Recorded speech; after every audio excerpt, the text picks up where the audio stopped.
भगवान इतने शक्तिशाली थे तो वो रथ से कैसे गिर गए, उनकी मूर्ति कैसे गिर गई, और इतने ही शक्तिशाली थे तो उन्होंने अपने आप को गिरने से क्यों नहीं बचा लिया, उन्होंने उन श्रद्धालुओं को क्यों नहीं बचाया जो उनकी मूर्ति के नीचे दबकर घायल हो गए और बहुत ही ज़्यादा गंभीर हालत है, अस्पताल में भर्ती कर दिया गया है उनको। लेकिन साथियों, ये खबरें आपको कोई नहीं दिखाएगा।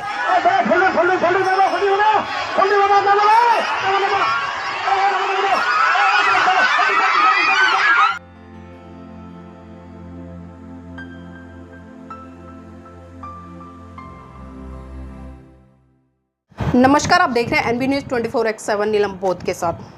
साथियों, आपने सुना होगा कि धर्म नहीं यह धंधा है, यहाँ पढ़ा लिखा भी अंधा है। जी हाँ, आजकल ये पंक्तियाँ बहुत ज़्यादा चरितार्थ होती नज़र आ रही हैं, क्योंकि सोशल मीडिया पर हम देख रहे हैं कि तमाम इस तरह की वीडियो वायरल हो रही हैं जिसमें कि साफ साफ ये देखने को मिल रहा है कि जो लोग आज धर्म के आड़ में धर्म प्रचार कर रहे हैं वो धर्म प्रचार नहीं, मानव कल्याण के लिए काम नहीं, मनुष्य के कल्याण के लिए काम नहीं, बल्कि वो काम उनके खुद के लिए हो रहा है। और धर्म को जिस तरह से लोगों ने एक धंधा बना दिया है और धंधा बनाकर जिस तरह से वो धर्म की दुकानें चला रहे हैं, आप सभी अच्छी तरह से जानते हैं। आज बहुत सारे आबा बाबा इस भारत देश में पनप गए, बहुत सारी ऐसी देवियां पनप गई हैं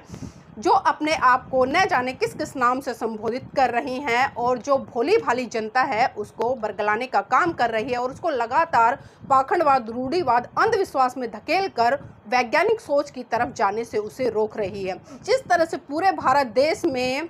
पुरी जगन्नाथ की यात्राओं का आयोजन किया गया वो आप सबने देखा, और मेन स्ट्रीम मीडिया पर तो इसकी बाढ़ ही आ गई। लगातार जो जगन्नाथ यात्रा है, उड़ीसा, जिस तरह से बताया जाता है कि उड़ीसा जो पुरी है वहाँ पर बहुत ही विशाल भव्य मंदिर है और वहीं से इस यात्रा का हर साल शुभारंभ होता है और करोड़ों की संख्या में श्रद्धालु लोग पहुँचते हैं। लेकिन समस्या ये है कि जब हाथरस जैसी घटनाएं घट जाती हैं तो मेन स्ट्रीम मीडिया से लेकर सोशल मीडिया तक जातिवादी लोग अपनी जातिवादी मानसिकता का जहर घोलते साफ साफ नजर आते हैं। हाथरस की घटना जिस तरह से घटी वास्तव में बहुत निंदनीय है और मैं इस तरह की घटनाओं का भरसक विरोध करती हूं और मैं कहती हूं कि लोगों को अंधविश्वास, पाखंडवाद से बाहर निकलकर वैज्ञानिक सोच की तरफ जाना चाहिए। और जो एक साधारण व्यक्ति, जिस तरह से आप पैदा होते हो उसी तरह से आज के जो आबा बाबा, देवी देवता हैं वो भी पैदा होते हैं, तो वो इतने महान कैसे हो गए? कोई अपने आप को विष्णु का अवतार बता रहा है, कोई कुछ बता रहा है, कोई अपने आप को भगवान बता रहा है, कोई कहता है कि मेरी भक्ति कीजिए या मेरी शरण में आने से ही आपके सारे पाप कष्ट दूर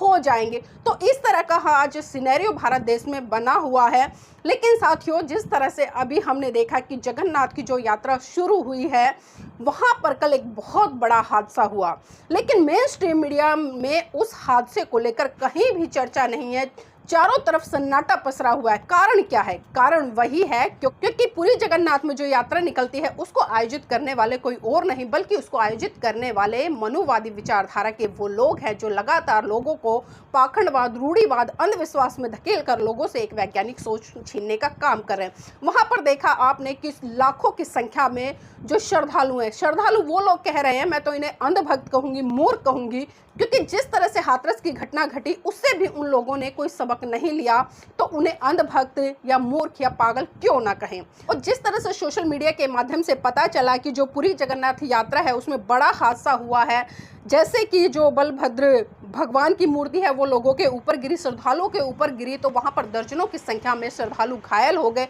और बहुत ही गंभीर रूप से घायल हैं। अभी उनका कुछ अता पता नहीं है। अब एक सवाल यहाँ पर यह उठता है कि जिस तरह से हाथरस की घटना हुई और हाथरस की घटना को लेकर जिस तरह से गोदी मीडिया ने हाहाकार मचा दिया, रात दिन चिल्लाती रही कि वो चमार है या उसकी जो भी जाति है भोले बाबा की, उसको लेकर भी हमने देखा कि बहुत बड़े स्तर पर सोशल मीडिया से लेकर मेन स्ट्रीम मीडिया तक तांडव छिड़ा रहा। अब जो वहां पर हाथरस में 150 के करीब लोग मारे गए, जिनकी संख्या बता जा रही है, और हजारों की संख्या में लोग घायल हुए, उसका पूरा का पूरा श्रेय उन्होंने भोले बाबा को दे दिया, क्योंकि वो चमार जाति से आते हैं। और अभी जो ये हादसा हुआ है इसके दोषी किसे कहेंगे? और एक और सवाल देखिए साथियों, जिसको बलभद्र भगवान ये लोग कह रहे हैं। अगर भगवान इतने शक्तिशाली थे तो वो रथ से कैसे गिर गए, उनकी मूर्ति कैसे गिर गई, और इतने ही शक्तिशाली थे तो उन्होंने अपने आप को गिरने से क्यों नहीं बचा लिया, उन्होंने उन श्रद्धालुओं को क्यों नहीं बचाया जो उनकी मूर्ति के नीचे दबकर घायल हो गए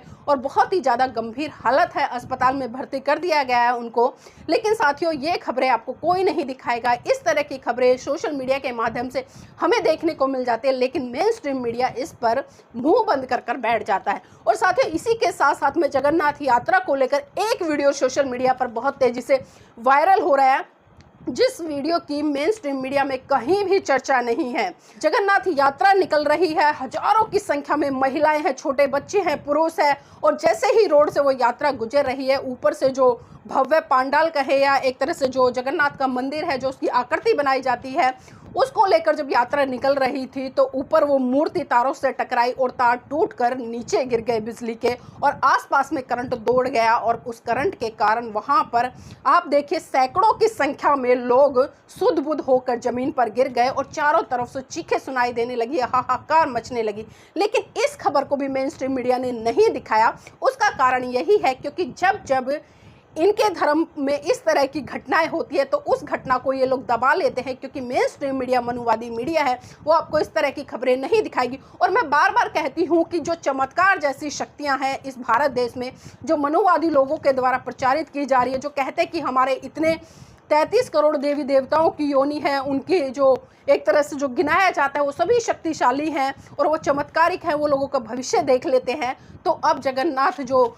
बलभद्र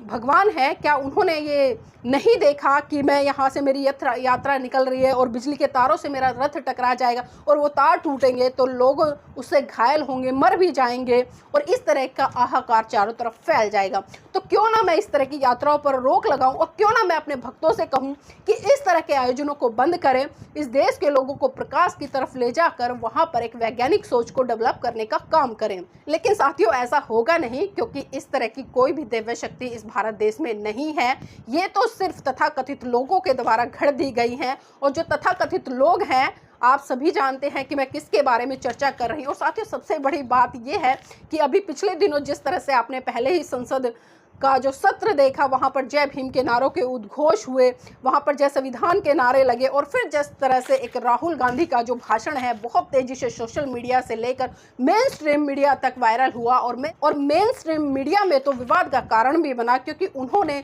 जो हिंदू धर्म को लेकर टिप्पणी की। और बीजेपी 24 घंटा नफरत, हिंसा, नफरत, हिंसा, नफरत, हिंसा, इसको लेकर तथाकथित लोगों ने उन पर प्रहार किया, सत्ता पक्ष ने भी घेरा। और जब राहुल गांधी जी भाषण दे रहे थे तो 3 बड़े बड़े नेता उनके भाषण के बीच में भी खड़े हुए। तो साथियों, जो व्यक्ति कल तक हिंदू धर्म के बारे में जो स्टेटमेंट दे रहा था, आज वही व्यक्ति जगन्नाथ की यात्राओं में शामिल हो रहा है, उन्हें वहां पर फूल चढ़ा रहा है, मंदिरों में जा रहा है। तो मेरी समझ में नहीं आता ये लोग किस तरह का दोगलापन करते हैं। उसी तरह से जो पप्पू यादव है, उनकी भी एक वीडियो मैंने देखी, वो भी जिस तरह से जगन्नाथ की यात्रा में शामिल हुए और भगवान बलभद्र जी के आगे नतमस्तक होते नजर आए। और इसी तरह से बहुजन समाज के तमाम कई नेता भी मैंने देखे जो कि जगन्नाथ की यात्रा में शामिल हुए, वहां फूल चढ़ा रहे हैं, नतमस्तक होकर 2 हाथ आगे और 2 पैर पीछे करके जमीन पे चारों खाने चित पड़े हैं। तो ऐसे लोगों को लिए बताइए मैं क्या कहूँ, मेरी समझ में नहीं आ रहा। आप खुद आकलन कीजिए साथियों कि इस तरह के लोग जो बड़ी बड़ी बातें करते हैं, इनकी करनी और कथनी में फर्क क्या है। और जो लोग इस भारत देश में तार पाखंडवाद, रूढ़िवाद और अंधविश्वास को लोगों के जहन में मतलब धकेल रहे हैं, आखिर वो लोग इस देश को किस दिशा में लेकर जाएंगे। अब तमाम लोगों को इस वीडियो को देखकर जो मनुवादी विचारधारा के लोग हैं, जो तथाकथित अपने आप को हिंदू कहते हैं, उनको मिर्ची जरूर लगेगी। लेकिन साथियों, आप एक बार चिंतन मनन कर देखिएगा कि हाथरस की घटना में जब लोग मर जाते हैं तो दोषी भोले बाबा को करार दे दिया जाता है, लेकिन जब जगन्नाथ की यात्रा में इतना बड़ा हादसा हो जाता है, या धीरेन्द्र शास्त्री की कथाओं में से लड़कियां गायब हो जाती हैं, या जिस तरह से हम देखते हैं जो देवकी नंदन ठाकुर है, वहाँ पर लड़कियाँ इस अजीब अजीब तरह के सवाल करती है, और देवकी नंदन ठाकुर जिस तरह से जवाब देते हैं लड़कियों के सवालों के, महिलाओं के सवालों को, कोई प्रेमी की समस्या को लेकर आता है, कोई पति की समस्या को लेकर आता। तो बताइए कैसे कथावाचक है और कैसी कथाएं भारत देश में चल रही हैं, मेरे तो सोच से बाहर है। तो साथियों, मैं आपको बस यही कहूंगी कि भारत का संविधान आपको वैज्ञानिक सोच की तरफ बढ़ने की बात करता है। आप इस अंधविश्वास पाखंडवाद से बाहर निकलकर गुलामी की जंजीरों को तोड़ते हुए इस भारत देश में एक प्रकाश की लहर उत्पन्न करें, एक विज्ञान की लहर उत्पन्न करें, तभी आप अपना और अपने बच्चों का भविष्य स्थापित कर पाओगे। अन्यथा तो साथियों, आप इन लोगों की जय जयकार करके ही अपने पूरे भविष्य को अंधकार में धकेल दोगे।